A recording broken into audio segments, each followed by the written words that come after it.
যে নবীজি রওজা শরীফও যাইতাম, আল্লাহ কিয়ামত পর্যন্ত পারমিশন দিলাইছেন। আহলে হাদিসে একটা মাসলা ডেলিভারি দেয় খুব বেশি করি, সেটা হইল বুখারী শরীফের হাদিস। আমার নবীজি ফরমাইন লা তুসাদ্দুর রিহালু ইল্লা ইলা সালাসাতি মাসাজিদ, 3 মসজিদ ছাড়া অন্য কোনো মসজিদের দিকে সওয়ারি চালানো যাবে না।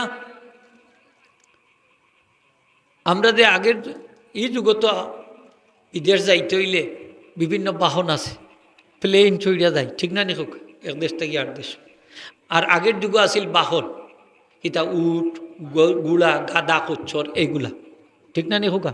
নবীজি ফরমাইন এই বাহন তুমি যদি চালাইতে হয় নমাজ পড়ার লাগি 3টা মসজিদের দিকে যাইবা। কয়টা খোকা? নমাজ পড়ার লাগি 3 মসজিদ, আর অন্য কোনো মসজিদের দিকে যাইও না।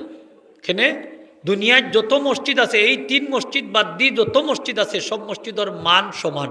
সুবহানাল্লাহ। আপনারা মির্জানগর গ্রামের মসজিদের নামাজ পড়লে 1 রেখাতে 500 রেখাতর সব।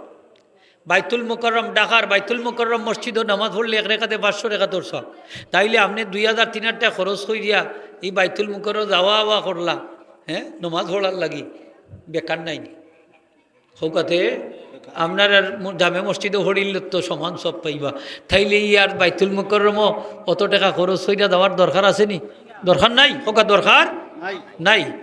কিন্তু যদি আপনি নমাজ পড়ার লাগি মসজিদে হারাম শরীফ দেন, মক্কা যদি মসজিদে হারামও, তাইলে 1 রেখাতে 1 লক্ষ রেখাতর সব পাইবা। নবীজির মসজিদে নবী শরীফ যদি পড়েন 1 রেখাতে 50,000 রেখাতর সব পাইবা। আপনি যদি মসজিদে আকসাদ ফিলিস্তিন মসজিদে আকসাদ যদি 1 রেখাত নামাজ পড়েন তাহলে 1 রেখাতে 25,000 রেখাতর সব পাইবা। আর দুনিয়ার সব মসজিদের মান সমান, হোকা মান সমান। এই জন্য নবীজি ফরমাইছেন নামাজ পড়ার লাগে যদি যাইতে হয় তাইলে 3 মসজিদের যে কোনো একটার দিকে সফর করিও, আর অন্য কোনো মসজিদের দিকে সোয়ারি চালাইবার দরকার নাই। এটা হইল নমাজ পড়ার কথা, হোকা নমাজ পড়ার কথা। কিন্তু ওই হাদিসটারে নিয়ে লাগাই দিছে কবর জিয়ারতর দিকে, যে কবর জিয়ারতর লাগি দুনিয়ায় কোনো জায়গার যাইতাই পারতাই নাই, সফর করা হারাম। এমনকি নবীজি রওজা শরীফ জিয়ারতর লাগিও যদি যাও নিয়ত করি গোরটাকে বাড়াও, হারাম হইব, নাউজুবিল্লাহ। 1 গাড়ি বাসুদ নিয়ে লাগাইছে আর 1 গাড়ি, কথাটা বুঝাইতাম পারছিলাম কিলা কই আপনারে। নবীজি কইছেন নমাজ পড়ার লাগি বাড়াইও না, আর এগুলো কয় জিয়ারতর লাগি বাড়াইও না। এই যে নমাজ পড়া এক জিনিস আর জিয়ারত আর এক জিনিস নাইনি, হোক আপনারা খুশি হইম। 2 জাত নাইনি হোক। আপনার আব্বার কবর ধরিল সিলেট আছে, এখন বার্তা কি আপনি রোয়ানা দিলা যে আমার আব্বার কবরটা জিয়ারত হয়ে যায়, হ্যাঁ, আহলে হাদিসের মশলা মানলে তো আপনি যাইতে পারেন না, ঠিক না নি হোক, যাইতে পারেন না, সফর করা হারাম। অত সাম্মাজান আয়েশা রাদিয়াল্লাহু তাআলা আনহা তান ভাই হযরত আব্দুর রহমান রাদিয়াল্লাহু কবর আছিল 80 মাইল দূরে, সেই 80 মাইল দূরে গিয়ে কবর জিয়ারত করতা। সুবহানাল্লাহ, কবর জিয়ারত ফতোয়া দিয়া তো কি ফতোয়া দেখলানি, ডাট ফতোয়া। আল্লাহ রাসূলের রওজা শরীফ প্রতিদিন জিয়ারত করার লাগি আসমান থেকে 70,000 ফেরেশতা নাজিল হয়। এরা একবার আইলে আর দ্বিতীয়বার আইতা নাই, কিয়ামতের আগ পর্যন্ত কত ফেরেশতা আল্লাহর আসমান। সুবহানাল্লাহ। মুহাম্মদ ইবনে তাইমিয়া সাহেবের প্রশ্ন করা হইল যে আপনি মাসলা দিলা যে জিয়ারতর লাগি সফর করা হারাম, তাইলে প্রত্যেক দিন নবীজি রওজা শরীফ জিয়ারতর লাগি 70,000 করে ফেরেশতা আইন জিয়ারতর লাগি আইয়া জিয়ারত হইয়া যায়।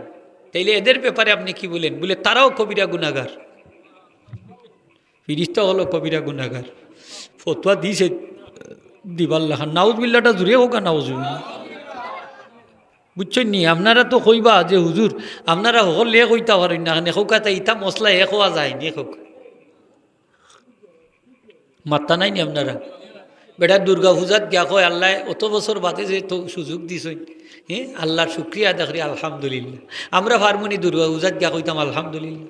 এই পূজাইটা আমরা উমর রাদিয়াল্লাহু তাআলা বলেন বিধর্মীয় হলোর অনুষ্ঠানও তোমরা যাইও না, তাদের ধর্মীয় অনুষ্ঠানও যাইও না, এখানে আল্লাহর গজব নাদিল হয়। আল্লাহর গজব যেখানে নাদিল এখানে কি আলহামদুলিল্লাহ কইতাম নি? মাত্তা নাই নি আপনারা? হ্যাঁ, মমতাজর গানও গিয়া ফাটিত কইলে আল্লাহ যে তৌফিক, আলহামদুলিল্লাহ। হ্যাঁ, আমি যে এই বালা একটা কাজ আইছি, বালা কাজ নি, এটা খারাপ কাজ। মাত্তা নাই নি আপনারা? খারাপ এলে সব কাজও কিন্তু আলহামদুলিল্লাহ কইতা নি, আমি কইতা হাজিরিন একরাম। নবীজি রওজা শরীফ আমরা জিয়ারত করতাম নি?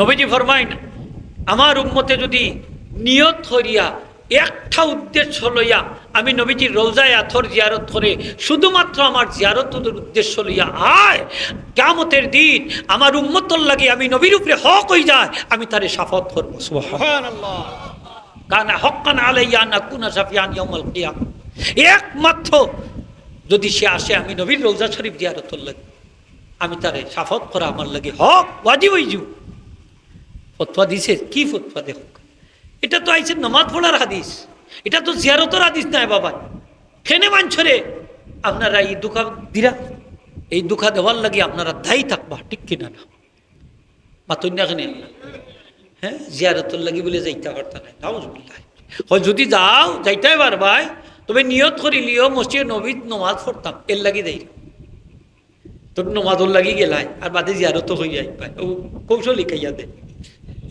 কথা বুঝছেন নি কৌশল লিখাইয়া দে হয় এক কাজে দুই কাজ হয়েছে তখন জিয়ারত করে যাইতে আমি হই তোমার শিখানু ফতোয়ার আপনার দরকার নাই হোক নাই আমরা ডাইরেক্ট জিয়ারত হল লাগি যাই আমার আল্লাহ পারমিশন দিয়া দিছে কিয়ামত পর্যন্ত সুবহানাল্লাহ হোকা কোরআন শরীফে পারমিশন দেওয়া আছে যে আমার আল্লাহ ফরমায় লাউ আন্নাহুম যালামু আনফুসাহুম জাউকা আমার হাবিব আপনার উম্মতেরা যদি তাদের নিজেদের নফসের উপরে জুলুম করিয়া অর্থাৎ মাথার থেকে পা পর্যন্ত গুনায় জর্জরিত হইয়া যদি আপনি নবীর দরবারে আসে সুবহানাল্লাহ হোকা